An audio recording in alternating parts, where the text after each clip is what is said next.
Nah, waktu lalu kita sudah mendiskusikan tentang data spasial karena salah satu utama juga dari fungsi sistem informasi geografis itu harus ada tentang data spasial. Kemarin masih ingat antara data vektor dan data raster ya, dan apa perbedaan antara data vektor sama data raster. Nah, sekarang juga saya akan membuat satu perbedaan dua hal, yaitu data perangkat atau komponen yang bisa membuat fungsi dari sistem informasi geografis itu berjalan. Ya.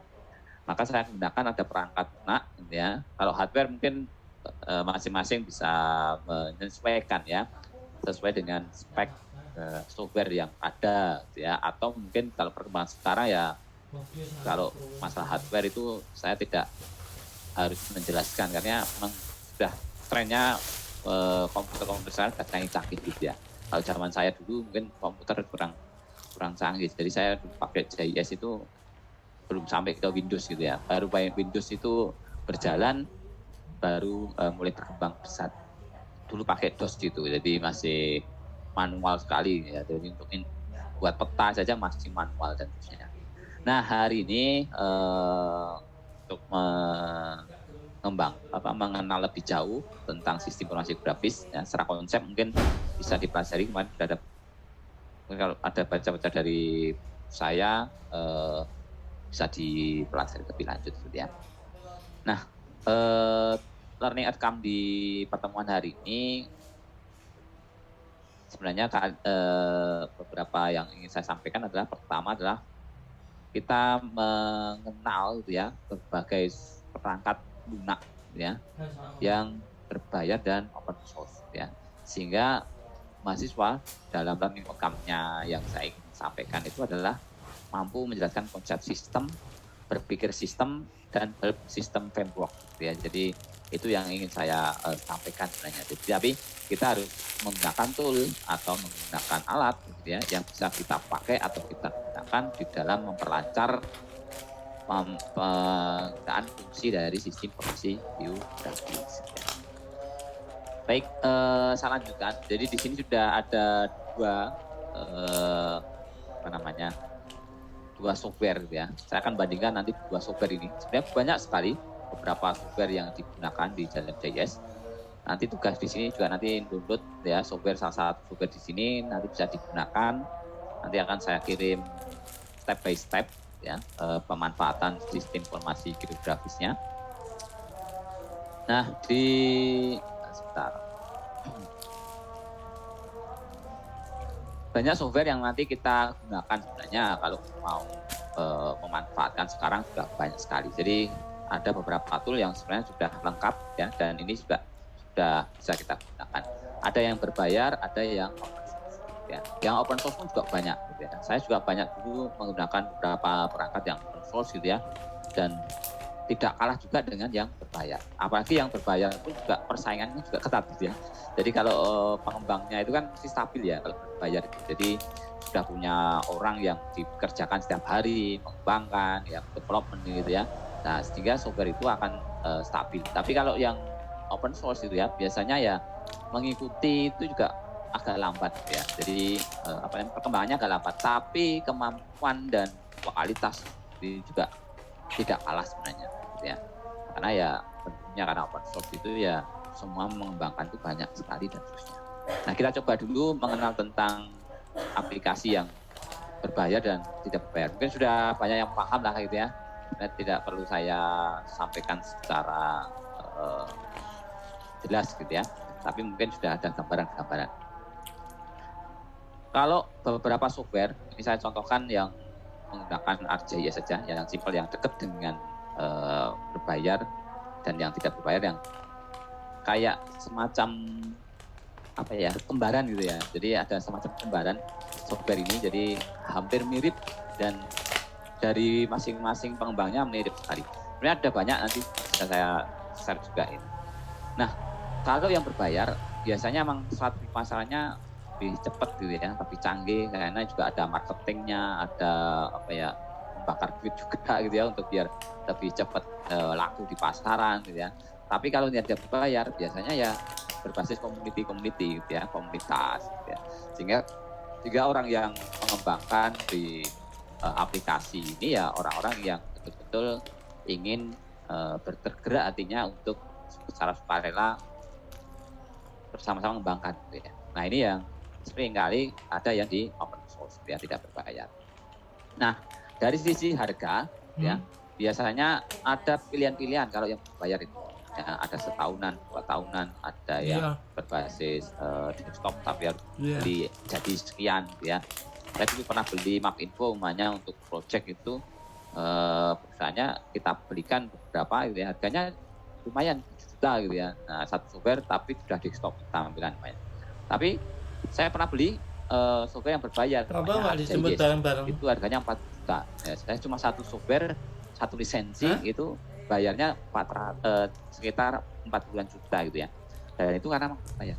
Nah, tapi sekarang ya sudah mulai diringankan karena teknologi cloud dan terusnya itu ya.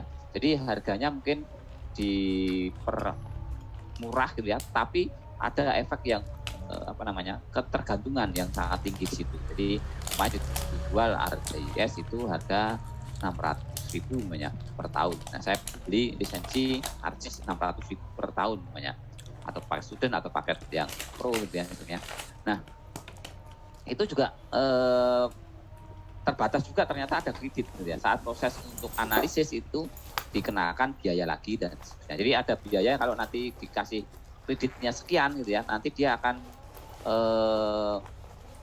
berkurang dan itu nanti bisa nambah lagi kredit dan terusnya. Nah itu strategi marketingnya. Jadi ada harganya murah tapi juga ada beberapa yang mereka harus terpisah di dalam jualannya. Umpamanya dalam proses analisa, terus proses ada tambahan tool yang lain yang harus berbayar dibeli sendiri dan terusnya itu juga ada. Karena memang kita kadang di perusahaan atau di bank ya, seperti kita di dinas dan terusnya itu butuh gitu ya, dan itu harus mau nggak mau emang harus bagaimana mengupayakan gitu ya. Nah, maka itu akan selalu dikembangkan, dibeli gitu. Tapi yang tidak berbayar ya harga pasti free lah, tidak berbayar ya, gratis. Dikasih kadang ya uang gitu ya, tidak ada yang nggak mau sampean gitu ya. Karena dikiranya kalau free itu kadang tidak punya fungsi yang lebih baik gitu ya. Free gitu ya, biasanya toolnya terbatas gitu ya, terus kurang visualnya, GUI-nya atau kurang ini familiar dan terusnya ya. Kadang seperti itu ya, itu wajar saja karena memang tidak berbayar ya atau alias free. Tapi sebenarnya kita bisa cari beberapa software yang tidak seperti yang dibutuhkan tadi gitu ya. Nah, berikutnya adalah saat kita membeli software ya dengan kualitas layanan atau dukungan gitu ya. Biasanya kalau yang berbayar itu ya sudah dilengkapi gitu ya. Jadi apa update-nya gitu ya, terus ada tutorial pelatihannya, terus ada ada komunitas untuk belajar dan punya course gitu. Kayak sekarang kan sudah ada e-course gitu ya. Jadi semacam kayak di ArcGIS gitu, software yang tren ya, ArcGIS itu ada tempat untuk belajar secara learning daring di situ. Jadi ada pelatihan-pelatihan setiap kali, setiap event dan terusnya dengan tema-tema tertentu. Ya karena memang mereka menjual ya dengan kualitas layanan dan teman-teman yang mereka ingin mencapai pelanggan ini ya layanannya sempurna ya. Jadi service excellent gitu lah maksudnya seperti itu. Nah, tapi kalau yang tidak berbayar biasanya ya dikembangkan secara individu ya. Juga dengan forum-forum komunitas ya, komunitas-komunitas ya. Dan juga ya orang upload mencari konten ya di YouTube, mencari biar orang mengenal lebih jauh. Jadi, tapi juga tidak secepat tuh ya, ataupun hubungannya itu udah cepat apa yang dikembangkan di yang berbayar gitu ya. Karena ya tergantung komunitasnya, kalau komunitasnya solid gitu ya, biasanya juga akan fasilitasnya dan lain sebagainya. Nah berikutnya adalah tentang fleksibilitas. Jadi saat kita membeli salah satu software yang berbayar, biasanya fitur yang akan ditampilkan itu sangat lengkap gitu ya. Nah, jadi lengkap ya dan tidak bisa fleksibel tentunya karena nggak bisa kita development sendiri, tidak bisa karena dia sudah ada tool di situ ya harus kita pakai di situ ya, dan itu sudah permanen di situ. Tapi kalau mau berubah biasanya ada menunggu versi setelahnya, ya, versi-versi yang dikembangkan dari pelaku software tersebut, gitu ya. Jadi perusahaan-perusahaan pengembang software tersebut. Nah, tapi yang dari fleksibilitas yang dikembangkan di free itu sangat fleksibel banget, gitu ya, dapat dikembangkan. Contoh umpamanya di aplikasi itu, banyak kita mau nambahkan tool-tool ya, tool-tool tambahan itu. Orang bisa memasukkan ya, bisa menginstal kembali tambahan-tambahan itu ya boleh gitu ya, karena dapat dikembangkan secara bebas gitu ya. Tapi kalau yang berbayar ya tentunya tidak bisa secara buka gitu ya, terbebas serta-merta itu tidak bisa ya, harus melewati proses pengembangan dari sana, harus riset-riset dulu dari perusahaan itu dan sebagainya gitu ya. Tapi kalau yang tidak berbayar itu biasanya ya riset-riset yang mandiri atau risetnya dikembangkan oleh komunitas-komunitas dan sebagainya, jadi ya tidak bermodalkan uang dari perusahaan ya. Nah, yang berikutnya dari aspek kesederhanaan ya, user friendly, user friendly. Kalau yang berbayar biasanya fiturnya sangat lengkap dan dia lebih mudah dan cocok untuk pemula. Jadi user friendly banget lah gitu ya. Jadi untuk tampilan pemula pun bisa menggunakan dengan cepat ya. Karena kalau perusahaan menjualnya susah-susah ya nanti juga akan tidak laku gitu ya. Nah, maka harus user friendly gitu ya. Nah, cuma kalau yang berbayar, yang tidak berbayar, biasanya kalau yang menggunakan itu yang kelasnya advance gitu ya, atau orang-orang yang profesional itu. Ada profesional itu kadang tampilannya itu ini kok toolnya instalnya gimana, terus cara ngelolanya gimana, datanya masukkan gimana, itu perlu dipelajari lebih jelas, lebih mendalam dan sebagainya gitu ya. Nah, tidak secara merta langsung diklik open buka langsung menampilkan itu ya, kadang tidak seperti itu. Nah, ini yang ada di software-software yang tidak berbayar gitu ya, kurang user friendly sedikit lah gitu ya, seperti itu. Nah, kalau di aspek kesederhanaan dan tampilan-tampilan yang berbayar ini ya tentunya sangat simpel gitu ya dan powerful. Karena yang dikembangkan itu bagaimana pelanggan itu juga menggunakannya dengan fasilitas yang ada di situ yang dia jual, yang dibandel di situ, ya tetap power di situ gitu ya, tidak macet-macet dan terusnya gitu ya. Tapi kalau yang tidak berbayar atau open source itu biasanya agak rumit diselesaikan. Tapi kadang ya crash gitu ya, kadang hang gitu ya, kadang buka langsung mati gitu ya, jadi keluar sendiri dan terusnya crash seperti itu. Itu sudah hal biasa.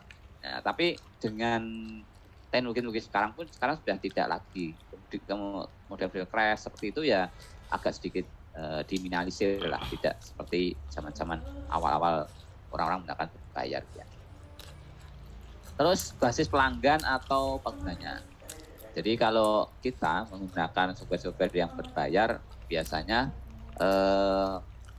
pelanggannya itu pokoknya gulanya simple ya gitu ya. Jadi kalau menggunakan ya, perusahaan itu dia terus cari SDM, latih dan terusnya kan biayanya mahal. Jadi SDM yang ada dia bisa tuh tanpa kesulitan, itu biasanya kalau berbayar seperti itu. Jadi semua dimudahkan lah gitu ya.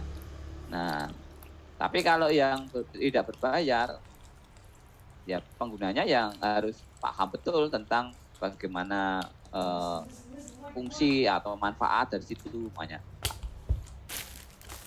Ada software namanya Ilmis. Ilmis dulu berbayar gitu ya, yang dikembangkan oleh salah satu kampus di Belanda sana, gitu ya. Jadi, nah itu berbayar. Nah, suatu saat itu dijadikan gratis gitu ya. Dan orang yang menggunakannya itu bukan orang yang punya tahu fungsionalitasnya gitu ya. Salah satunya Ilmis itu digunakan untuk orang-orang yang berkecimpung di pertanahan ataupun di geologi gitu ya, digunakan di situ. Jadi orang-orang yang profesional di situ itu menggunakan karena tahu betul manfaat dan pengolahannya gitu ya. Jadi tapi agak ribet juga, jadi dari penginstalisasinya sampai dengan prosesnya itu ribet sekali gitu ya. Nah, dibandingkan yang berbayar sekarang sudah pakai ada ArcGIS dan terusnya ada beberapa aplikasi Mapinfo ya, ada sekarang Sage, ada aplikasi Supermap ya. Kemarin Supermap itu juga ada produk namanya Supermap ya, dari salah satu vendor mapping itu juga mudah sekali digunakan gitu ya. Cuma ya lisensinya kadang per tahunnya 2 tahunnya sekian tentunya. Ya agak miring lah daripada dari perusahaan-perusahaan yang lain ya. Karena memang baru dikembangkan juga banyak orang-orang Indonesia juga itu. Terus dari segi berbayar, karena pendanaan, aspek pendanaan kan otomatis ya perusahaan akan lebih puas ya dengan penjualan dan seterusnya. Tapi kalau yang tidak berbayar itu pasti ya dengan donasi ya. Makanya kalau kalian download aplikasi Quantum JS, di situ ada tulisannya gitu ya, donasi ya. Ya kalau punya uang ya donasikan ya, karena kita memanfaatkan ya, menggunakan fasilitas yang dikembangkan bersama. Ya kekuatannya gitu ya, open source itu ya dengan donasi ya, menggalang dana ya dengan komunitas-komunitas itu ya dan seterusnya. Tapi kalau perusahaan ya dia ada pendapatan dari income dari penjualan dan seterusnya itu. Nah, terakhir di aspek berbayar dan tidak berbayar itu adalah ada pengembangan aplikasinya. Nah, biasanya kalau yang berbayar itu yang dikembangkan aplikasinya biasanya mahal gitu ya. Mahal itu ya agak rumit gitu ya. Tapi hasilnya yang dipasarkan itu user friendly gitu ya, tapi agak rumit gitu ya dan seterusnya. Dan itu mahal gitu ya. Nah, umpamanya beli berapa vendor gitu ya yang mengembangkan sama itu, terus digabungkan, terus kita ambilkan visualisasinya dan seterusnya. Terus yang tidak berbayar itu lebih mudah dikembangkan, lebih mudah pengembangan gitu ya aplikasinya, karena memang digunakan pada tool-tool yang nanti bisa di-create bersama gitu ya, dikembangkan, digabungkan dan seterusnya. Nah, inilah beberapa perbedaan dari saat kita membeli salah satu software ya yang ada gitu ya, biasanya akan ada dari melihat dari user friendly-nya atau fleksibilitasnya, ataupun dari kualitas layanan, maupun dari kesulitan saat kemudahan dalam menggunakannya gitu ya. Nah, ini penting ya. Tapi kalau yang tidak berbayar ya biasanya bagaimana ini bisa kita ikut mengembangkan. Nah, itu kalau kita mengembangkan itu biasanya akan mudah kita mendapatkan ilmu. Jadi dilatih dari dasar, terus bagaimana mendevelopnya, dan itu komunitas itu pasti akan belajar seperti itu dari awal sampai akhir. Tapi kalau di perusahaan yang berbayar ya kalian tidak perlu diajari membuat softwarenya, tapi bagaimana memanfaatkannya gitu ya.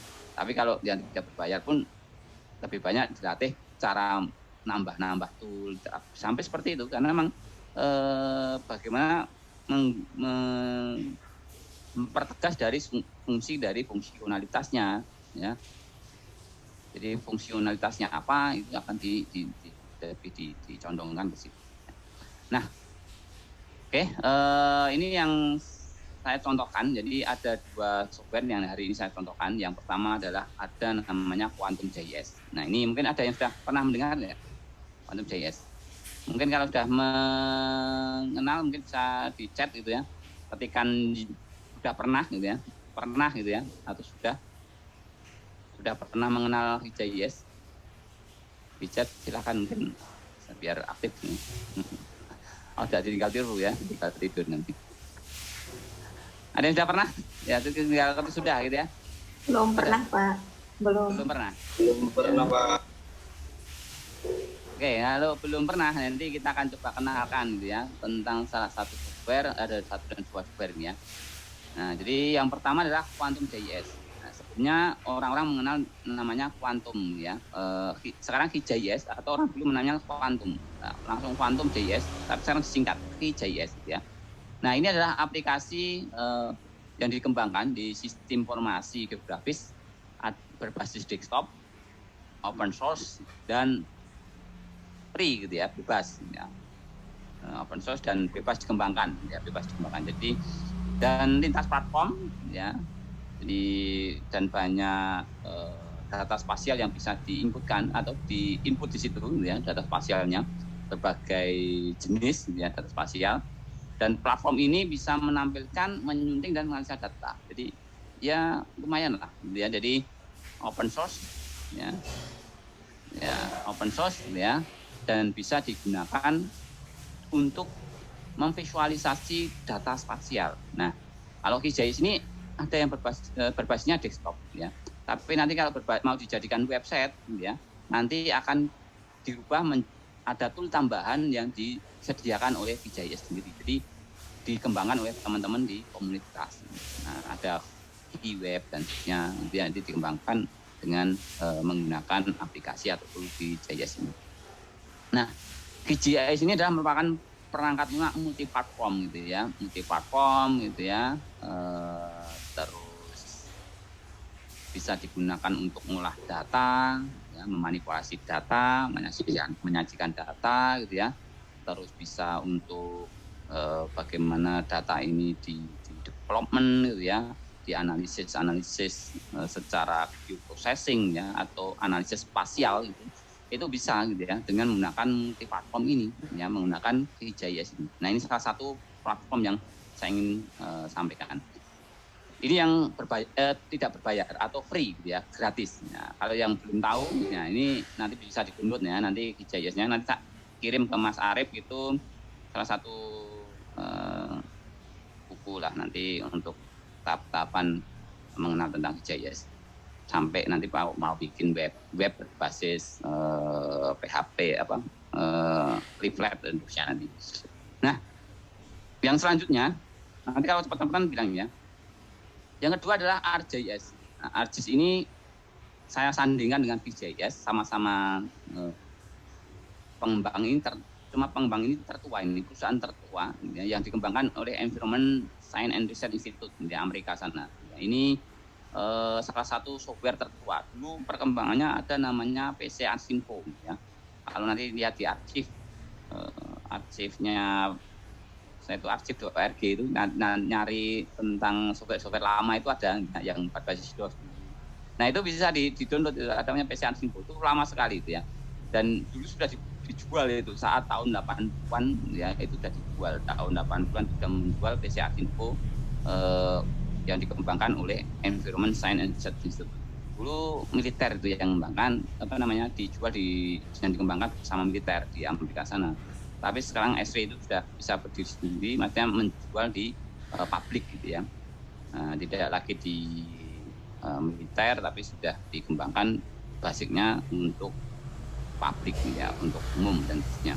Dan ini salah satu pengembang yang sangat lama dan tua ya, dan namanya yang sampai sekarang dikenal namanya ArcGIS itu PC Arsinfo, ada ArcView ya, terus masuk ArcGIS ya, ArcGIS 7, 6, 7, 8, 9 laku, 10 itu yang paling lekas laku itu versi 10 ya. Sekarang sudah ada namanya ArcGIS Pro ya, ArcGIS Pro 1, ArcGIS Pro 2, ArcGIS Pro 3 dan seterusnya, itu dijual paketan dengan pertahunan itu ada. Jadi login nanti bisa menggunakan ArcGIS Pro 1, ArcGIS Pro itu bisa digunakan ya, itu berbayar. Kalau saya pernah menggunakan yang berbasis desktop gitu ya. Karena ArcGIS ini ada yang mengembangkan berbasis desktop, ada yang berbasis cloud atau berbasis internet gitu ya. Nah, kalau yang berbasis desktop itu lumayan lah penginstalisasinya itu kalau lumayan besar gitu ya, di dalam satu PC itu ya butuh space yang lumayan sekitar 2 giganan gitu ya. Nah, jadi untuk menginstal dan terusnya itu berdua. Tadi kemarin Mas Arif kayaknya sudah mencoba beli di Shopee gitu ya. Ada ArcGIS itu yang harganya itu murah sekali gitu. Tapi itu kan sebenarnya bacakan kalau di Shopee atau berapa itu tidak resmi. Kalau resmi harganya tidak segitu gitu ya, agak lumayan mahal gitu ya. Nah, saya pernah ketemu CEO-nya Pak Ahmar itu di Jogja, dan CEO yang Indonesia gitu ya. Sekarang sudah pindah ke Google. Dulu CEO-nya ArcGIS yang mengenalkan ArcGIS besar di Indonesia gitu ya.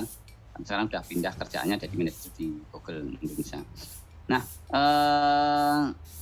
ini yang software dikembangkan yang Environment Science and Research Institute ini sangat luar biasa gitu ya, dan sampai sekarang itu pengembangannya sangat bagus, tampilannya menyenangkan gitu ya, dan digunakan oleh pengguna itu ya cucuk sing tuku gitu ya, nek gawe ya ora iso gitu ya, nek tuku digunakake fungsionalitasnya user friendly dan terusnya gitu ya. Ya sayangnya cuma harganya juga per tahunnya lumayan. Orang perusahaan ya kadang ya malas juga gitu ya.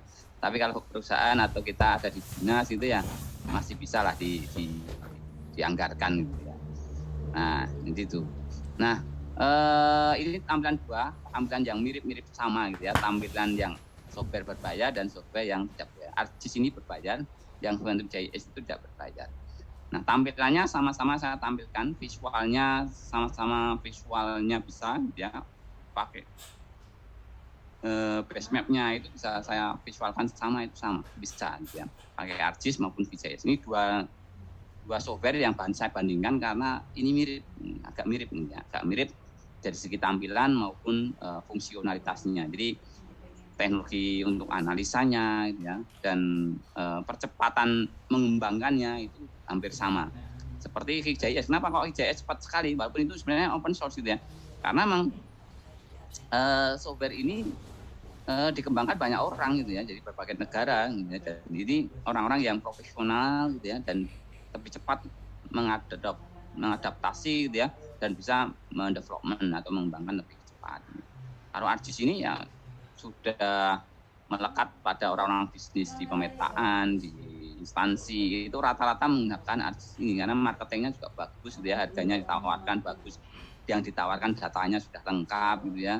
Terus tinggal cetak print namanya, atau tinggal masukkan data sudah bisa ditampilkan saat untuk mengambil keputusan gitu. Nah, itu sangat luar biasa. Apalagi sekarang sudah ditambah itu umpamanya yang sekarang ini untuk visualisasi kayak Power BI, Business Intelligence gitu ya. Nah, dan terusnya. Nah, itu sudah powerful lah gitu ya. Jadi kalau saya menggunakan ArcGIS ini ya menurut saya juga luar biasa gitu ya, karena dengan teknologi yang ada ini meringankan semua segi sistem yang ada di kerjaan gitu ya, dari input data, pengolahan gitu ya, memanipulasi data sampai memvisualisasikan data itu powerful gitu ya di software ArcGIS ini. Walaupun VGIS juga sebenarnya tidak kalah gitu ya. Cuma yang kalau di ArcGIS ini saya di marketingnya ArcGIS gitu ya. Enggak, jadi ini untuk menampilkan salah satu beda sisi gitu ya, sisi dari salah satu software saja. Nah, nanti saya coba tampilkan ya, antara kelebihan dan kita cari yang kelebihan saja. Kekurangan itu mesti banyak, tapi tidak usah kita bahas. Kita nggak usah mencai ke kekurangan, karena kita inginnya maju. Ya, kalau saya itu berpikirnya maju, tapi kan berpikirnya kekurangan itu yang untuk sekedarnya saja gitu ya. Apa yang harus diperbaiki lebih baik lagi gitu ya. Nah, jadi harus sesuatu.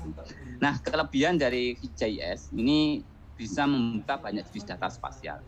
Ini ada beberapa vektor maupun raster gitu ya. Terus database berbasis basis data gitu ya. Ini SQL, PostgreSQL dan itu bisa diambil gitu ya, di jenis data dari VGIS itu bisa diambil. Nah, ini yang digunakan di aplikasi VGIS. Tapi kalau di ArcGIS ini juga lebih powerful lagi karena dia membagi seperti buat lemari gitu ya, katalog yang lebih dinamis. Di situ bisa membuka data-data yang sudah terdaftarkan oleh ArcGIS. Jadi software-software atau jenis-jenis data yang sudah diadaptasi gitu ya, yang sudah dikembangkan oleh ArcGIS sendiri ya. Dan itu dikembangkan di katalog itu. Jadi ada semacam wadah tersendiri dan itu wadahnya itu sudah bisa mengakomodir gitu ya, interoperability data-data dari berbagai data spasial, dan itu juga lebih canggih juga gitu ya. Nah, dari kelebihan VGIS, tampilan VGIS ini simple dan user friendly.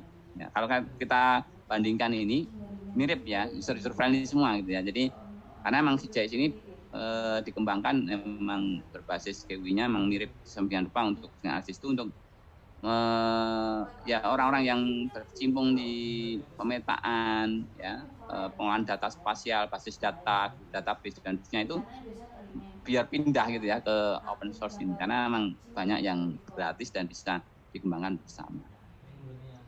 Nah, cuma kalau yang ArcGIS itu datanya dikasih lengkap. Ya. Saya dulu beli yang 40 juta itu lisensinya itu sudah dikasih tutorial sampai ada data di satu wilayah itu dikasih lengkap. di seluruh dunia. Nah ini kelebihan dari ARGIS ini ya, jadi bisa langsung buka database-nya itu peta gitu ya. Nah itu bisa divisualisasikan di seluruh dunia gitu ya. Terus yang di KIJIS itu punya juga tadi ya kelebihannya lisensinya dan open source tadi ya, itu bisa dikembangkan ya. Kalau yang kelebihan di ARGIS itu variasi plugin yang lebih lengkap dan powerful gitu ya. Nanti saya tunjukkan ini plugin-plugin yang lebih lengkap dan powerful. Jadi ya harganya cocok lah dengan harga itu dengan plugin yang ditawarkan gitu. Kalau saya orang bisnis semuanya ya itu langsung saya pakai bisnis analisisnya ARGIS ini itu ya mudah sekali menganalisis market saya gitu ya. Menganalisis riset market itu enggak harus beli punyanya Bijorkau ya, data penduduk dan sebagainya. Tapi bisa kita pakai data-data yang simpel dari hasil riset sendiri itu juga sudah powerful gitu ya, dianalisis ya, data-data pelanggan sendiri gitu ya, dianalisis pengembangan 10 tahun, 20 tahun dan sebagainya. Karena kalau perusahaan besar itu biasanya dia sudah punya perencanaan untuk software ini sudah dipakai 20 tahun gitu ya. Jadi punya perencanaan seperti itu.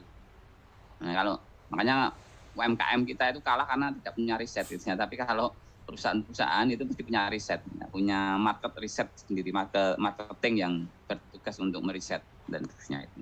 Nah kalau kita punya perusahaan-perusahaan kecil di Indonesia itu ya biasanya mau berdiri startup ini besok hilang meneh karena nggak punya basis riset gitu ya. Nah itu yang perbedaan. Maka plugin itu ya sudah berbasis riset semua gitu ya, berbasis kebutuhan pelanggan, berbasis kamu butuh apa lu bisa beli gitu ya. Jadi bisa menawarkannya seperti itu. Jadi kamu butuh ini, saya ada ini, tinggal kamu pakai, tinggal beli gitu. Nah ini sudah ada di beberapa software yang berbayar gitu ya. Nah berikutnya kelebihan di VCIS itu ada remote sensing processing tool yang lebih baik. Karena kalau di ARGIS itu sebenarnya tidak dikembangkan untuk berbasis remote sensing ya. Karena remote sensing ada perusahaan sendiri, ada namanya NP, ada AirDAS, ada PCI, ada banyak sekali gitu ya, dan itu beberapa software yang dikembangkan untuk remote sensing atau pengolahan citra satelit ya, atau citra digital atau yang berbentuk data raster tadi. Jadi sumber data raster itu ya dari citra satelit. Nah, satelit bisa satelit atau bisa drone ya. Nah, sekarang kan udah kena drone ya. Jadi kalau kita menggunakan anak-anak itu sudah mainnya sekarang drone ya, fotografi berbasis itu ya. Sudah ada asosiasi pilot drone Indonesia gitu ya, dan seterusnya. Memang sekarang sudah luar biasa. Saya itu kalau kagum itu dengan salah satu pengembang drone itu dari Jepang, tapi sebenarnya orang Indonesia, namanya Pak Sutusapat. Dia itu orang Singapuran sini gitu ya. Tapi sekarang jadi asosiasi profesor di Shiba University. Dia mengembangkan aplikasi drone dikasih sensornya pakai microwave. Ya, microwave itu semacam sensor untuk gelombang radio microwave itu. Jadi ya murah dan hasilnya akat bagus lah. Dan itu dipakai oleh militer seluruh dunia sekarang. Jadi dia dapat lisensi kayak B.J. Habibie itu, lisensinya banyak sekali. Nah sekarang sudah di Indonesia dia dulu di kampus ITB sebagai dosen di sana, tapi sekarang diminta di UNS itu di teknik elektro itu, di dosen teknik elektro. Yang sekarang juga mengembangkan di Solo itu ada sekolah namanya Pradipta Dirgantara itu juga salah satu juga yang di development oleh Pak Susapat. Nah ini tadi mana-mana ya. Jadi lanjut lagi ke kelebihan VCIS tadi, remote sensing processing tool-nya lebih baik. Jadi untuk pengolahan citra digital satelit gitu ya, atau drone itu lebih baik ya. Karena memang dia ada tool yang digunakan. Tapi ARGIS ya ada lebih baiknya malah menggunakan apa? Ada namanya statistik. Ya, jadi saat kita menganalisa statistik itu berbasis keuangan spasial itu lengkap sekali statistik kali ini. Jadi untuk random gitu ya, acak gitu ya, terus mengelompok dan seterusnya itu menggunakan statistik ini langsung tinggal klik sudah selesai gitu ya. Dan itu toolnya lengkap gitu ya dan canggih gitu ya. Jadi analisis network analisis berbasis umpamanya sistem digunakan informasi untuk geografi. tetangga terdekat gitu ya. Jadi kayak Google Map mencari lokasi yang terdekat dan seterusnya itu kan sebenarnya ada namanya analisis geostatistikal gitu ya. Jadi kalau saya mau ke arah tertentu ya Google itu sudah menunjukkan mana tempatnya gitu ya. Itu namanya analisis geostatistikal dan itu sudah dikembangkan gitu ya. Dan di ArcGIS juga dikembangkan seperti itu. Itu sudah analisis lokasi tercepat ya, dan sebenarnya itu sudah dikembangkan di situ. Bimbingan saya dulu pernah ada yang meneliti tentang menganalisa tentang ini suatu wilayah ibu Risti, dia ambil Risti yang ada di daerah Karanganyar itu daerahnya ada pegunungan, ada wilayah perbukitan gitu ya, ada daerah yang datar gitu ya. Tapi daerah ada perbukitan susah gitu ya, kalau hamil itu larinya kemana ya, itu sudah langsung membuat posisian maksudnya langsung diklik analisis. Nanti kalau ibu ini dikasih tahu, nanti ibu kalau ini mendekati hari H, ya, ini kalau biar tidak ada risiko tinggi, fasilitas lengkap ada di sini, nanti carinya di sini. Ya, ada sudah memberikan saat masih sudah memberikan alternatif ke ibu Risti ini. Ini loh, kalau nanti ke puskesmas ini atau ke sini yang dikasih sini, nanti kalau ada kejadian tertentu ya, nah, ke sini nanti kalau enggak nanti ke sini dan itu sudah langsung dipakai aplikasi. Ya. Nah itu sangat memudahkan sekali. Oke. Nah, saat ibu ambil Risti tadi itu sudah langsung diberikan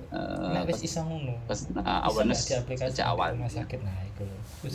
Terus selanjutnya adalah kelebihan divisi decoding dan alat data konversi di QGIS gratis.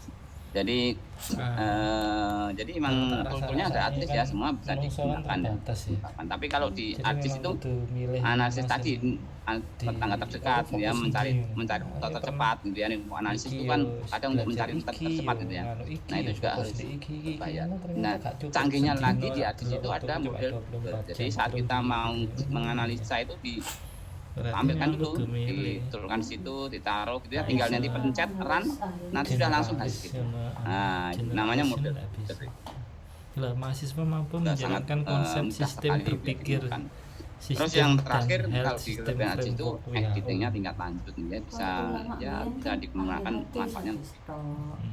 Ada yang beberapa disiplin ilmu tapi jarang. Nah, sekarang pertanyaan gitu ya. Kebanyakan kan sebenarnya kalau kita menggunakan ArcGIS tadi, maka saya akan menggiring opini ya. Menggiring opini ya. Salah satunya menggunakan open source gitu ya. Jadi bagaimana seorang profesional kesehatan menggunakan Quantum GIS? Mungkinkah itu? Jadi pertanyaan seperti itu.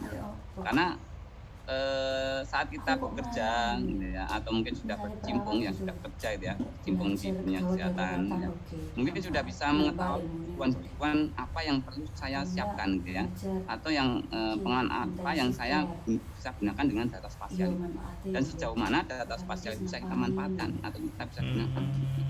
Nah tentunya ya kebutuhan itu ya tergantung dari sisi dari pengetahuan kita, dari sisi aku itu dan informasi yang kita kembangkan dan Oke, ini dari sini ada pertanyaan, silakan. Sudah mulai angkat mic, silakan kalau ada pertanyaan.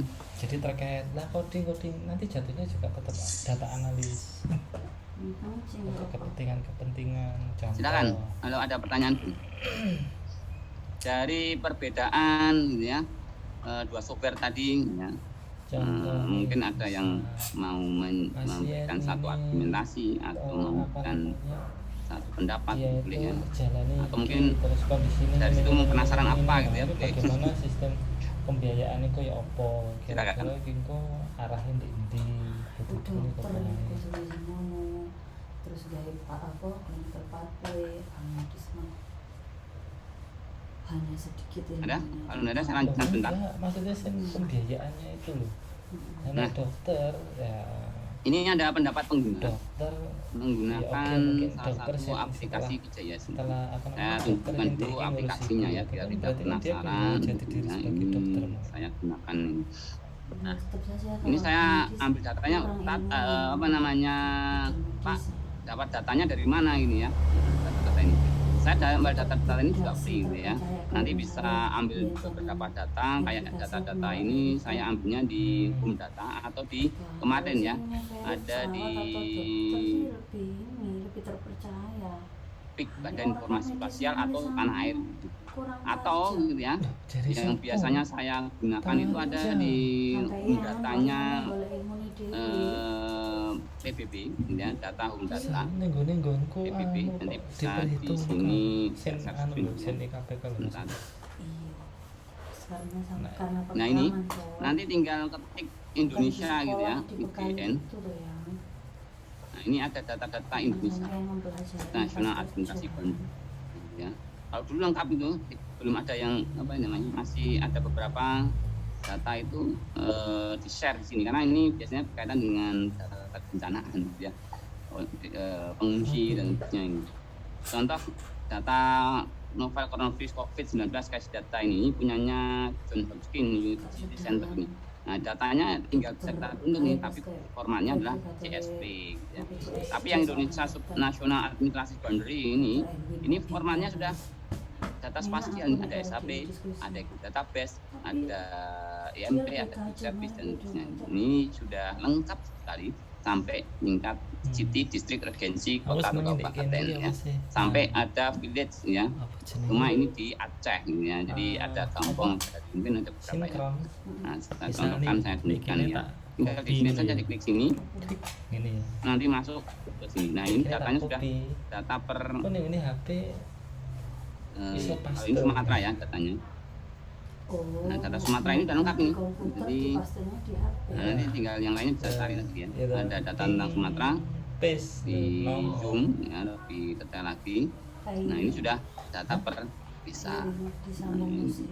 enggak Nah, bisa enggak di-download, sama. tinggal klik download saja. Nah, ini Dia buka aplikasi ini kan data dari ID BPS tinggal iCloud iki yang enggak biasanya kalau ini ada. Aceh yang data Sumatera gitu ya, bisa download. Nanti data-data yang lain biasanya juga ada di lainnya. Ini tinggal jeli-jelinya mencari data.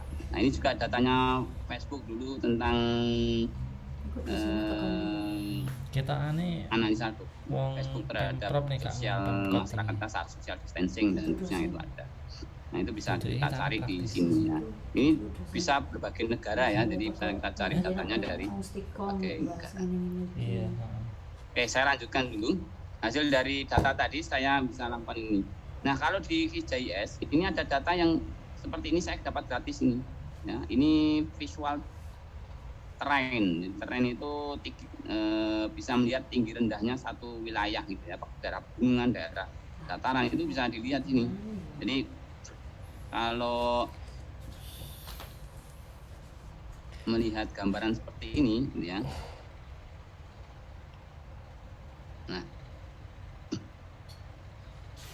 Nah ini batas-batas wilayahnya pun nanti di bawahnya di overlay dengan data 3 dimensi tentang ketinggian tempat. Nah ini bisa. Umpamanya kalau kita nanti nganalisis tentang wilayah ketinggian tempat, semuanya terkait malaria, gitu ya. Biasanya, oh ini jarak ketinggian sekian, dingin, dan biasanya mungkin banyak kejadian penyakitnya seperti ini.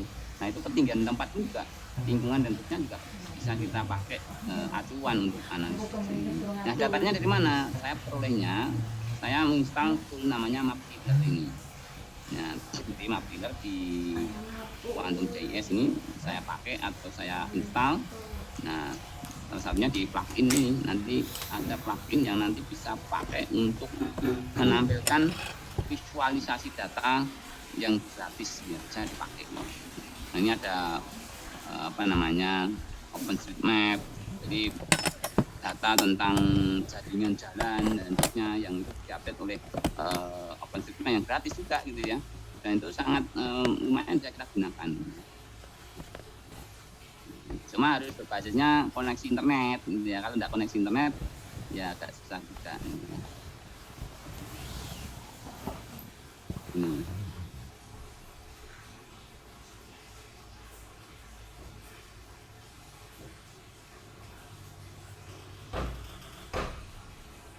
Ini beberapa data juga satelit dan ini dapat gratis gitu ya, sama seperti yang dimiliki oleh ArcGIS. Jadi kita tadi menggunakan ada tuh namanya map tiller ya. Nah, map tiller ini nanti bisa diinstal. Nanti udah install ada nanti download manage install plugin ini. Nah, ini saya demonstrasikan dulu, besok saya step by step langsung praktek. Makanya kalau ada yang mau pengen praktek menggunakan JS nanti step by step saja. Jadi ada kelebihan kelemahannya kita lihat. Kalau pakai ArcGIS ini tampilannya seperti ini. User friendly kayak kalau kita punya Office itu juga sama seperti ini ya. Ini tampilan data kontennya, ini data view-nya, ini data konten, data view. Jadi kalau di visualnya ada infografiknya bisa kita bikin ya. Terus nambahkan data, ini juga tinggal kita pilih di sini ada add data ya. Terus ada base map bisa kita ganti. Jadi kelebihannya dari ArcGIS itu ya ada tambahan base map yang bisa kita peroleh secara free juga ya. Nah, ini sudah dikembangkan oleh aplikasi di ArcGIS ini, tapi harus berbasis koneksi internet. Nah, ini database-nya, base map-nya sudah dilengkapi. Ataupun data-data yang free dari orang yang di-upload di luar itu bisa kita cari namanya. Jadi kalau di sini ternyata ada data yang berbasis online gitu ya. Nah, itu juga bisa kita cari gitu ya, berbasis online itu. Nah, itu bisa kita manfaatkan di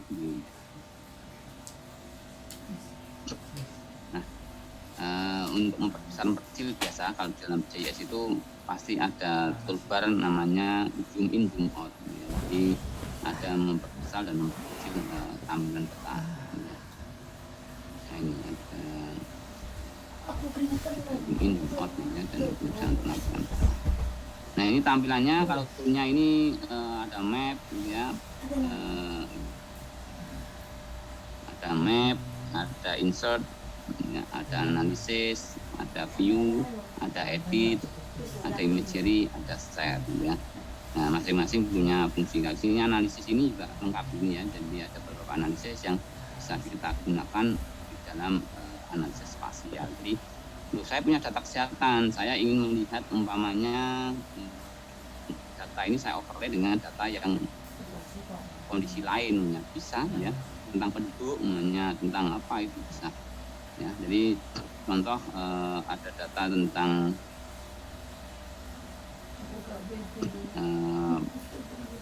penduduk semuanya ya, itu bisa di apa namanya download ya, digunakan dan semuanya tentang populasi.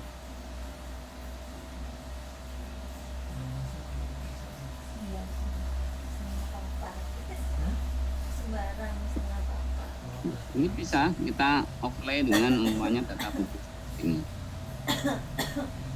Ini juga sudah dianalisis ya. Jadi makanya bentuk hexagon apa namanya poligon ini nanti bisa kita kasih warna. Jadi penduduk ini padat, rendah, sedang itu bisa kita kasih warna ini tentang penduduk itu.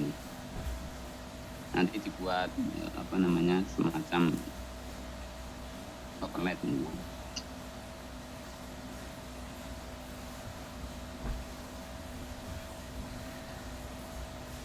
Nah, ini yang ArcGIS ya.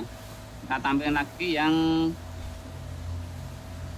JS ya, Quantum JS. Ini ada pertanyaan ini ya. Mohon izin bertanya ya. Untuk tampilan peta dalam JS, apakah data-data dalam dunia apakah bisa dilihat secara detail untuk sebaran wilayahnya? Ini tinggal kita tambahkan ya, bisa kita tergantung dari data ini ya. Jadi contoh ini saya menggunakan map tiller ya, tambahan map tiller. Banyak wilayahnya wilayah cuma koneksi saya internetnya emang nggak lambat. Tapi pakai ya game itu jadi lambat anak ini. Bentar. Jadi bisa detail gitu ya, bisa kita zoom gitu ya. Kalau ada tambahan toolbar ini, map tiller ini, jadi bisa dapat base map gitu ya. Nah, untuk tampilan petanya ini, ya bener ini ya, tidaknya ya kita dapat datanya aja. Jadi dapat datanya sudah kita gunakan. Tapi kalau Indonesia ini baru memetakan ini apa namanya berbasisnya sampai ke tingkat persil bangunan. Cuma tidak baru semuanya gitu ya, masih terbatas. Kayak di beberapa wilayah itu masih skala 10.000 itu sudah ada, tapi ada beberapa yang belum gitu ya untuk bangunan persilnya. Karena memang untuk membuat satu peta grid itu harganya 8 jutaan itu perkiraan. Gimana 8 juta itu ya baru itu tok ya, dapat data dari lapangan berapa dia baru sekian itu. Nah itu baru dikembangkan oleh Badan Informasi Spasial ya. Nah kita ya dapat datanya ya ini gitu ya, download banyak per desanya saja, tapi nggak sampai per RT gitu ya. RT ya nanti download sendiri gitu ya, apa namanya mapping sendiri dari lapangan dan seterusnya ya. Nah itu mapping saya biasanya menggunakan teman-teman itu untuk mapping sendiri. Ini saya baru tadi menggunakan ini salah satunya, mungkin bisa dicoba. Namanya Kobo Toolbox, ini punyanya Yonocha gitu ya. Jadi, apa namanya lembaga PBB gitu ya, itu juga bisa digunakan. Ini untuk input data poligon, poin dan seterusnya itu. Nah, ini tolong bisa kalau ada yang mau bisa ngisi nama terus diisi gitu ya.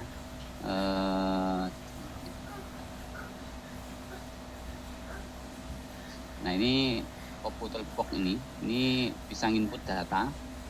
Jadi kalau kalian di sini tidak ada data per RT semuanya, nah, nanti bisa diinput sendiri gitu ya, berbasis poligon. Nah ini ada namanya record area. Nah, jadi record area saya tambahkan sini. Nah, saya zoom dulu wilayah tempat saya, namanya Sepakat Baik. Ya. Saya ganti ke satelit. Ya.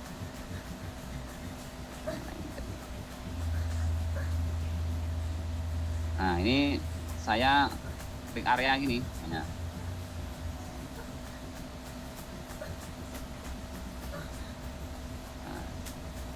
ini mendapatkan wilayah area. Ya. Nah itu bisa kita gunakan ini. Nah terus kita bisa submit. Ya, namanya saya membuat submit itu ya. Nama rumah saya gitu ya. Nah nanti coba ya di download rumah saya gitu ya. Nah, saya poinkan lokasi tempat tinggal. Nah, ini yang poin. Nah ini yang poin. Ini yang line garis. Nah, nanti kalau bikin jaringan jalan dan seterusnya itu bisa pakai ini. Nah ini yang poligon. Nah, nanti tinggal submit saja.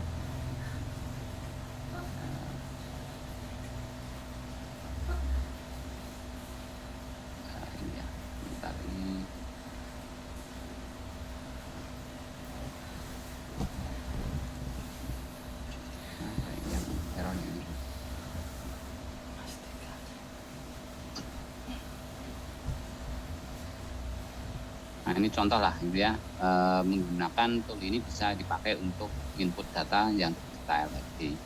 Atau nanti pakai GPS yang dikembangkan di Keyfill namanya. Jadi kalau di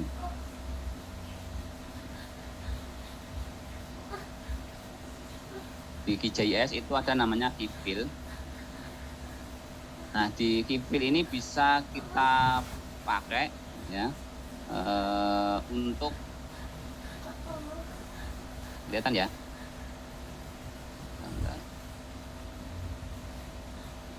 Nah ini Keyfill ini yang kita pakai untuk menggunakan HP ya, download nanti bisa pakai Apple Store atau Google Play ini. Nanti di sini bisa di-download dulu.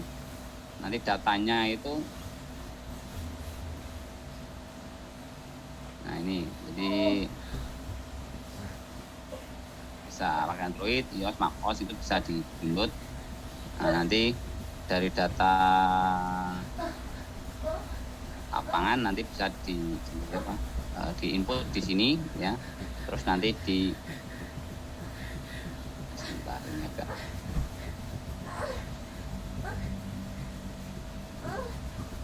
data dari lapangan nanti diinput ya pakai keyfill ini.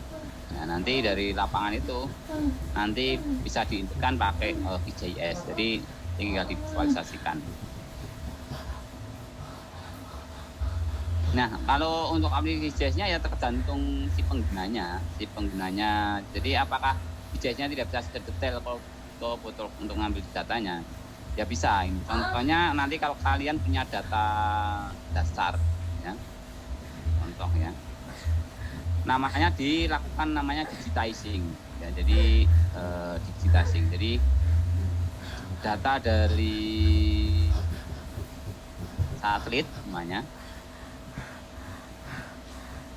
itu kita zoom gitu ya, ya, dari data satelit kita zoom data ya.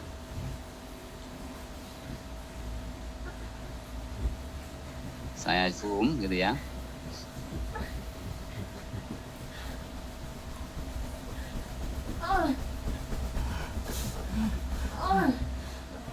Nah, ini mendapatkan data rasternya.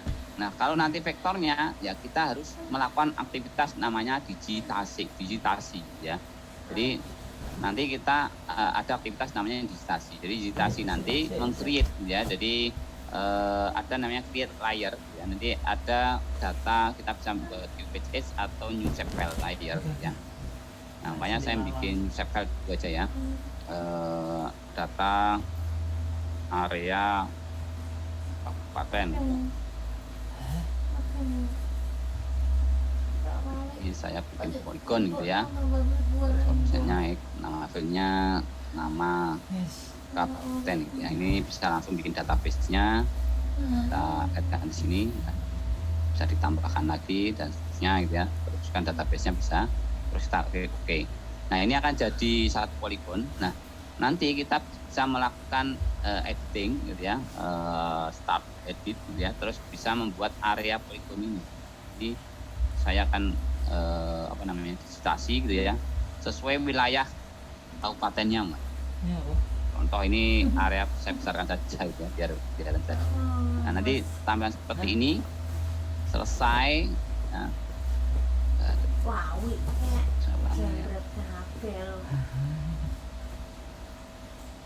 Nah, ini ada area yang kita pilih gitu ya. Terus kita masukkan datanya. Nah, area terpilih gitu aja. Nah, ini akan jadi polygon. Nah, nanti kalian bisa detailkan lagi digitasi dan terusnya jadi vektor seperti itu ya, detail ya, tinggal kalian sendiri yang membuat ya. Nah, itu bisa. Jadi bisa pakai QFill gitu ya di lapangan tadi ya. Atau bisa pakai ini. Tapi kalau pakai QFill tadi itu bisa dibawa di lapangan, ya pakai GPS ya. Jadi aktifkan GPS-nya bisa pakai di lapangan. Tapi kalau pakai software ini ya kalian harus berada di dalam satu ruangan atau mungkin bawa laptop gitu ya. Nah, tapi kan pokoknya pakai tablet bisa lah. Pakai tablet itu bawa lapangan dikoneksikan dengan GPS. Dulu saya pernah pakai tablet itu, saya di dumbbell GPS itu tak tancapkan itu ya. Nah, saya ngambil ke lapangan tinggal input data, digitasi dan bisa pakai dan lapangan itu pakai GPS dan jadi bisa. Oke, ada pertanyaan lagi silakan. Atau mungkin dari Mbak atau Bu Ernita ada hal yang kurang, saya tambahkan lagi ya.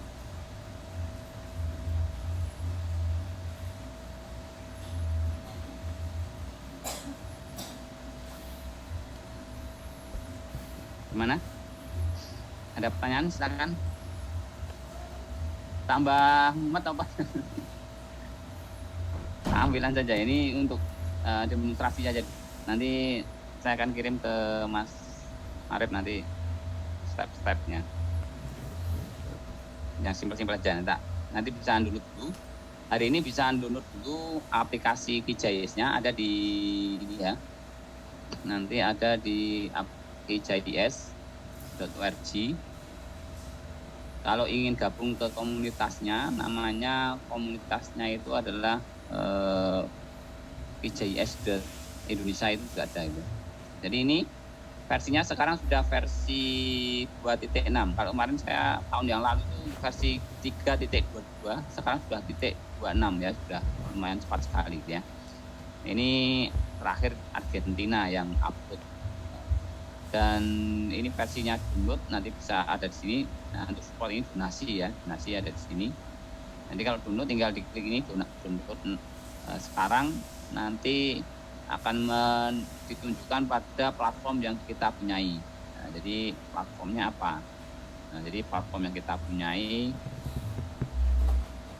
umpamanya ini ada Windows ya, kita download QGIS 326 ya. Nah, nanti kalau ada macOS ya kalian bisa gunakan QGIS 326 yang macOS ya, atau yang Linux ya bisa punya Linuxnya apa, OpenSUSE, Mandrive atau Red Flag atau OpenSUSE, Fedora gitu. Itu tinggal dipilih ini. Nah, atau yang BSD atau yang mobile tadi, yang Kivil tadi ya. Jadi bisa dipilih ini ya. Jadi tampilannya seperti ini. Nah, jadi yang Kivil lapangannya untuk collect data, untuk ngedit data dari lapangan bisa ya. Ini tampilannya di Android, jadi bisa di Android bisa ya. Bekerja di mana saja, with online atau offline, baru nanti disinkronisasikan kalau umpamanya tidak ada sinyal internet. Datanya security ya, jadi orang lain tidak bisa ngecek gitu ya, bisa security. Nah, ini tampilan dari Quantum JS itu bisa ditunjukkan di Kivil juga ya, Kivil for JS. Nah, kalau saya biasanya dari sini langsung nanti kita ekspor, import ya dengan QGIS itu biasanya mudahkan survei lapangan. Cuma saya ambil sampel lapangan itu kan. Nah, datanya kalau saya pakai komputer kan susah gitu ya.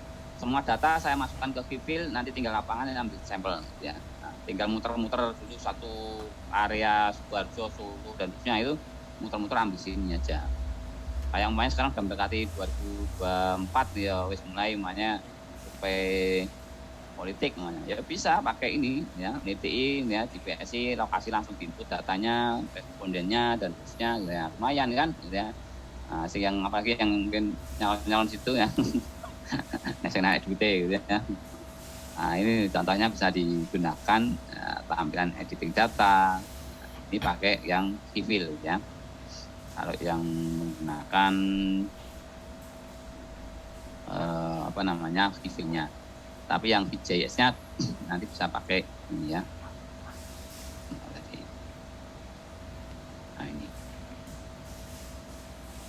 Nah, ini pakai desainnya. Saya download ini, nanti sudah download, diinstal saja biasa. Nanti tampilannya akan seperti ini. Di tampilan antar mukanya tampilannya itu seperti ini ya.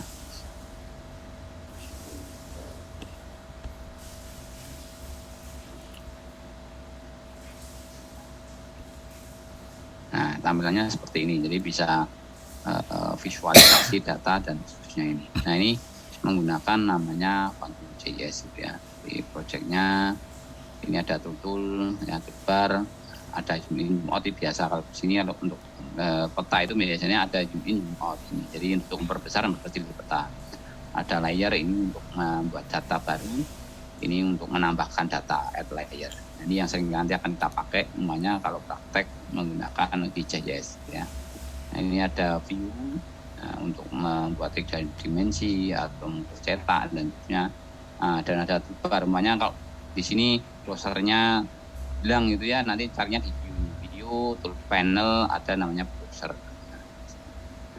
Terus panelnya juga ada, jadi panel di sini bisa klik panel di sini, bisa panel di view ini.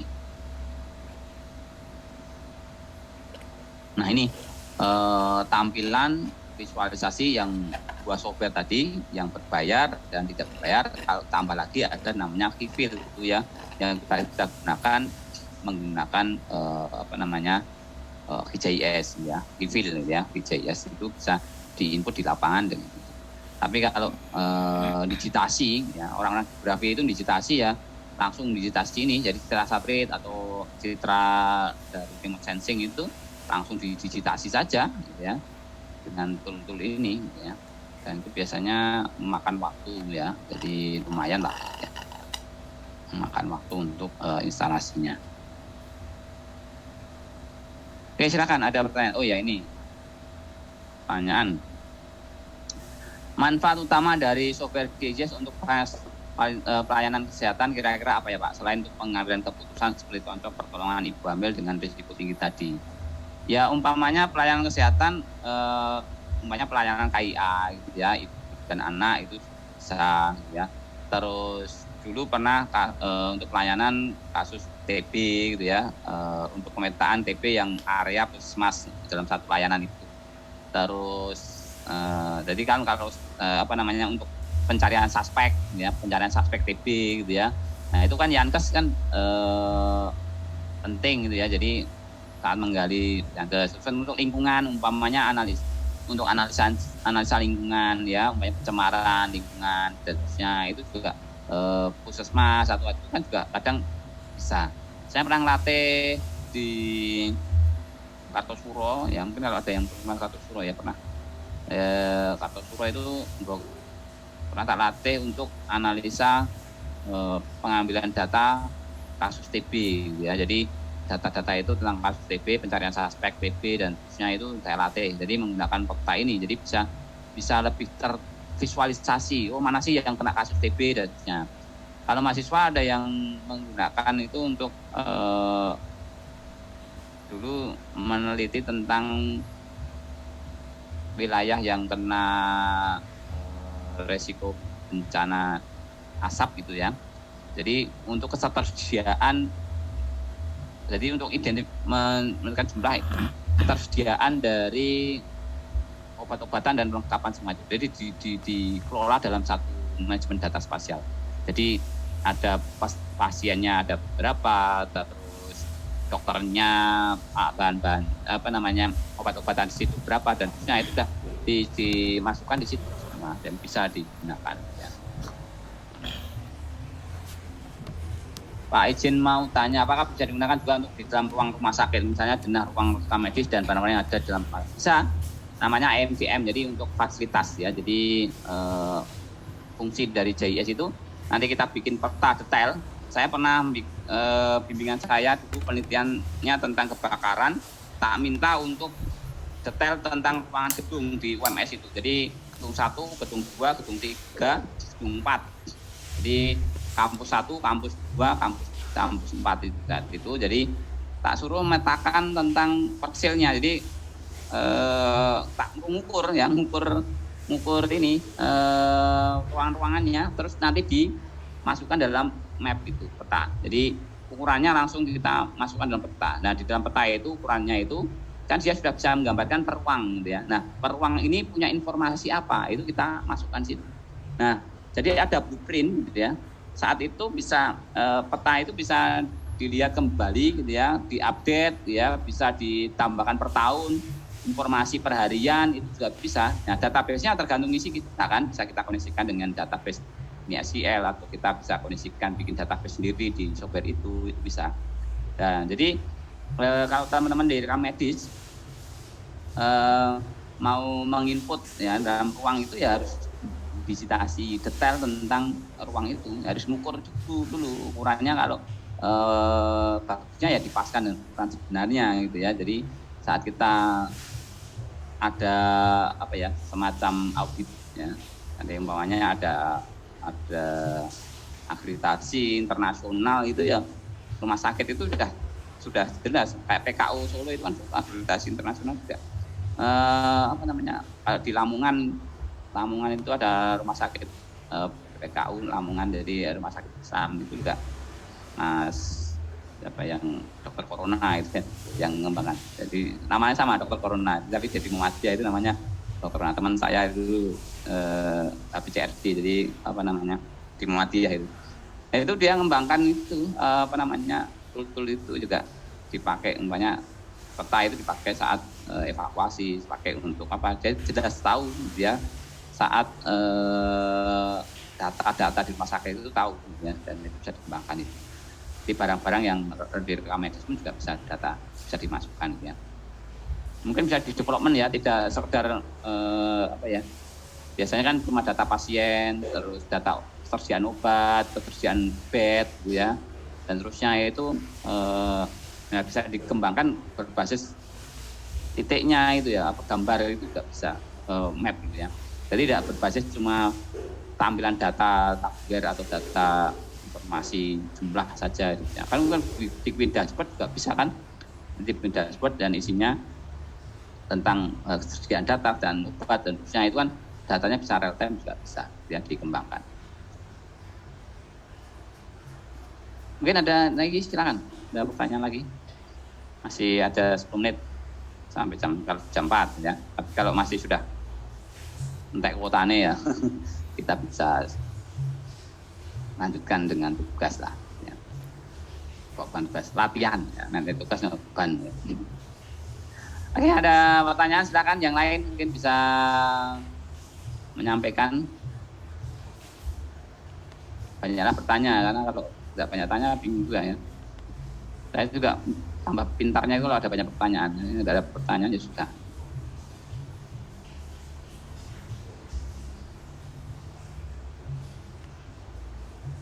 Ada lagi? Apakah ada cukup? Ini tempat saya agak berisik kalau sore ini. Ya, mungkin belum diaplikasikan ya, banyak yang belum tahu gitu ya. Oke, nanti saya kirim contoh-contoh gitu ya aplikasinya. Nah, jadi bisa diterapkan di berbagai hal sebenarnya. Kemarin sudah di awal-awal sudah saya sampaikan ya. Jadi nanti cari jurnal-jurnal dulu gitu ya. Nah, mungkin punya kalau sini TA atau akhir atau skripsi ya. Nah, skripsi mungkin sudah punya gambaran. Mungkin monggo. Skripsi ya. Nah, kalau skripsi nanti bisa punya gambaran. Cari jurnal-jurnal dulu tentang JS. Di Public Health itu sudah ada jurnal juga di Public Kesehatan, Medical Geography, dan terusnya. Saya biasanya kalau acuan saya itu namanya Medical Geography. Jadi saya tahu tentang kesehatan itu karena saya baca buku tentang Medical Geography. Nah, jadi Medical Geography itu, kalau dulu ada dosen dari UGM itu Pak siapa namanya itu membuat buku tentang analisis wilayah, analisis kesehatan berbasis wilayah. Pak siapa lupain. Ada bukunya itu ya. Nah, jadi atau UI ya, siapa lupa. Antara dosen UI atau dosen UGM juga membuat satu buku itu. Nah, ini bisa kita gabungkan. Jadi wilayah ini, lokasi ini menjadi sangat keharusan kita bisa up gitu ya, kita visualisasikan gitu ya. Data rekam medis, data pelayanan kesehatan gitu ya. Apalagi kalau di dinas kan mau membuat puskesmas baru atau ingin fasilitas layanan baru atau membuat rumah sakit baru. Saya selalu terlibat itu di Kota Solo itu. Kadang kalau ada pendirian perencanaan, karena saya biasanya di bidang sebagai perwakilan masyarakat saat tata ruang itu. Nah, jadi penataan tata ruang itu misalnya saya dilibatkan itu. Jadi saya tahu betul kenapa kalau rumah sakit ditempatkan di situ, ya, kapasitas jumlah masyarakat di situ berapa, itu dianalisis berapa, cara ngitungnya bagaimana, itu ya harus digunakan itu. Jadi bisa dipraktekkan untuk menghitung kenapa harus didirikan di rumah sakitnya di situ atau pelayanan kesehatan itu. Kenapa kalau ada apotek, namanya layanan apotek itu sudah menjangkau atau belum tadinya. Izin tanya cara mapping ambil data untuk masukkan JIS. Nanti ini ya, pakai digitasi. Sebentar, gimana ya? Ya, ini nanti pakai, kalau kita sudah punya data, tinggal add-kan data saja, masukkan di sini, add layer data. Jadi data vektor maupun data raster. Tapi kalau belum ada, nah kita nanti melakukannya di create ini. Nah, create new GeoPages layer atau new shape file layer ini. Jadi bikin layer baru. Nah, datanya dari sini. Bentar, saya tak carikan saya kalau mungkin masih.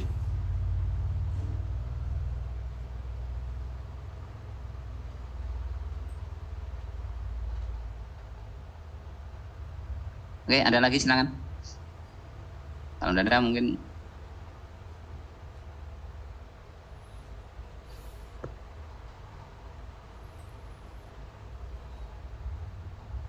Ya, jadi mappingnya itu pakai di sini nanti tadi ya layer, create layer namanya, ada new shape file. Ini ada pilihan. Jadi ada pilihan apakah dia point, kalau point itu 2 titik, apakah dia multi point, ya, lebih dari 1 titik multi point ya, atau garis atau poligon. Nanti kita harus pilih dulu. Nah, setelah itu bikin database-nya apa isinya. Jadi fill yang kolom data atributnya apa terkait dengan data yang kita buat itu. Terus kita klik OK nanti. Namanya jaringan jalan ya. Nah, berarti kalau jalan-jalan itu bentuknya line. Nah, namanya lebar jalan. Nah, itu database-nya. Jadi kita tambahkan database-nya lebar jalan. Nah, itu kita OK. Nah, nanti ada jaringan jalan. Nanti kita bisa melakukan digitasi ini. Jadi wilayah yang kita lakukan ini kita digitasi. Nah, ini ada jalan ya kita digitasi seperti ini. Nah, ini tinggal diinputkan lebarnya berapa, 8 meter ya. Jadinya 1. Nah, ini jadi data garis. Kalau poligon nanti bikin lagi ada efek layer, grid, bisa QPage Edge, bisa ya. Kalau QPage Edge ini sudah ada di punyanya ArcGIS, jadi sudah tampilan sempurnanya ArcGIS. Tapi kalau Shapefile ini yang biasanya dipunyai oleh ArcGIS itu. Nah, kalau poligon ya tinggal ganti poligon itu yang namanya area wilayah. Datanya namanya data nama lokasi gitu ya. Nah, nanti saat kita input ya ini sudah.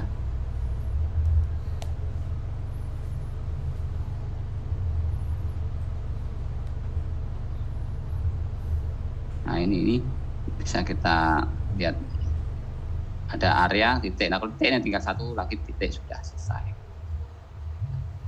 Ya, seperti itulah menggunakan JS ya, salah satunya yang berbasis desktop ya.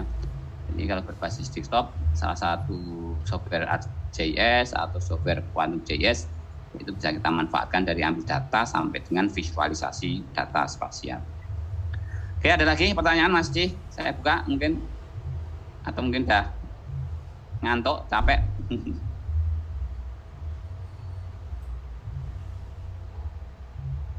Ya, nanti bisa diaplikasikan di tempat kerja kalau sudah kerja. Kalau yang belum mungkin bisa mencari literatur yang berkaitan dengan JS, nanti bisa dikembangkan lah. Jadi kalau singgung kerja kan biasanya waktunya masih longgar banyak gitu ya, bisa dimanfaatkan lebih jauh lagi.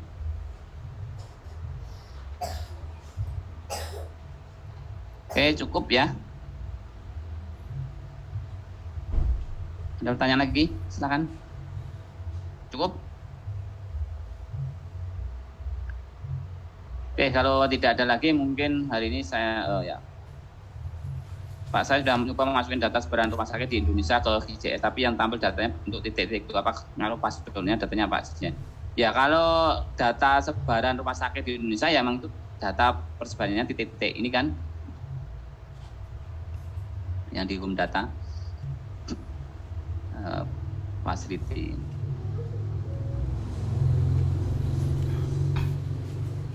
Mungkin di bawah ya.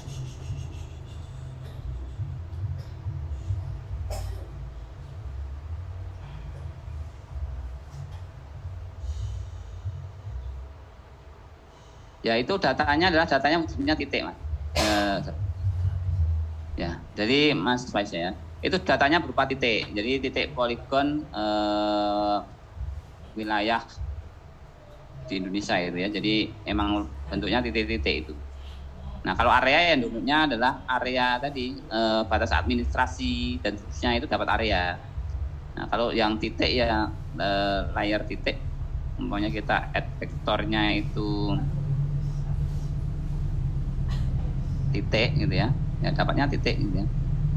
Contoh ini saya punya download ya, kemarin saya yang juga download itu yang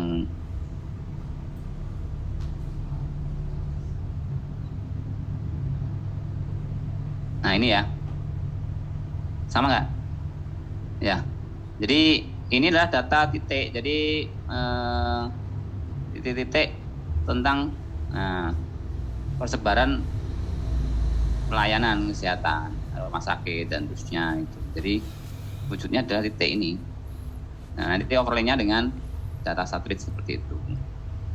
Ya, dan titik ya. Jadi ini datanya dari data tadi ya, datanya titik-titik seperti ini. Ya, betul, datanya titik-titik karena ini titik-titik ini lokasi wilayah sebenarnya di lapangan. Jadi ini ada Pustu, Posyandu dan terusnya di daerah Temurjo itu ya. Kalau kita satelitnya ya sesuai tampilan ininya saja. Nah, peta Indonesianya download lagi Mas. Jadi Mas Mbak ini ya. Jadi download lagi. Jadi ada di sini apa namanya layarnya ya, download lagi. Jadi kalau enggak dan download lagi ya ada tadi ya namanya admin Benderi ini.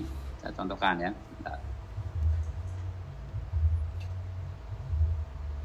Ini admin Benderi. Nah, jadi admin Benderi ini bentuknya ini. Jadi bentuknya adalah batas administrasi dan sebagainya. Nanti cari yang di situ banyak kok di situ. Jadi batas-batas administrasi sampai tingkat apa ya? Tingkat desa ada. Tapi tingkat RT memang nggak ada, RW itu nggak ada. Ya. Jadi datanya bisa diambil di sini. Saya downloadnya biasanya ini ya, download. Nah ini datanya, ini tak kasih linknya dah, ya. Bingung dong boleh data nih. Sebentar, tak kasih linknya nanti silakan di download.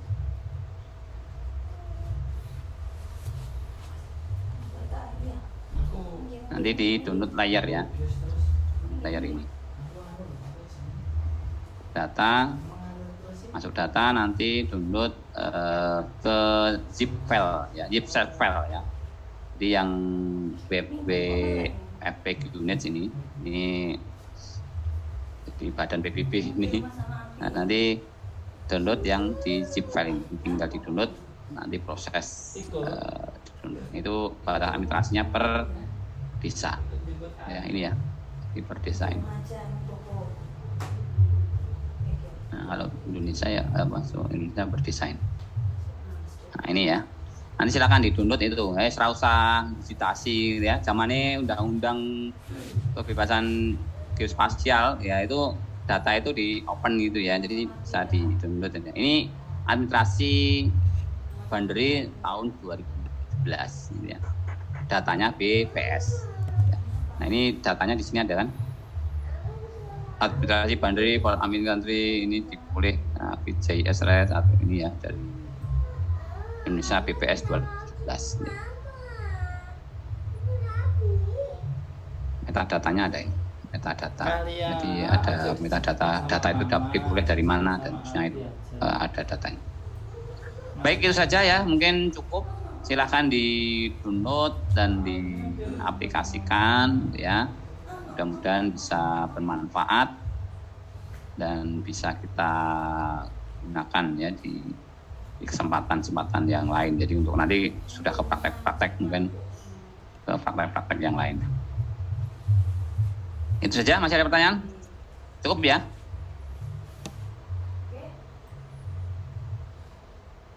Oke, kalau cukup kita akhiri untuk pertemuan hari ini. Ya, dengan baca hamdalah. Terima kasih. Alhamdulillahirrahmanirrahim. Alhamdulillahirrahmanirrahim. Ya, terima kasih. Ya, besok kita bisa lebih fokus lagi untuk detail menggunakan aplikasi ya. Terima kasih. Assalamualaikum warahmatullahi wabarakatuh. Waalaikumsalam warahmatullahi wabarakatuh. Terima kasih Pak. Sama-sama. Jangan lupa absen ya. Ya, terima kasih Pak. Terima kasih Pak.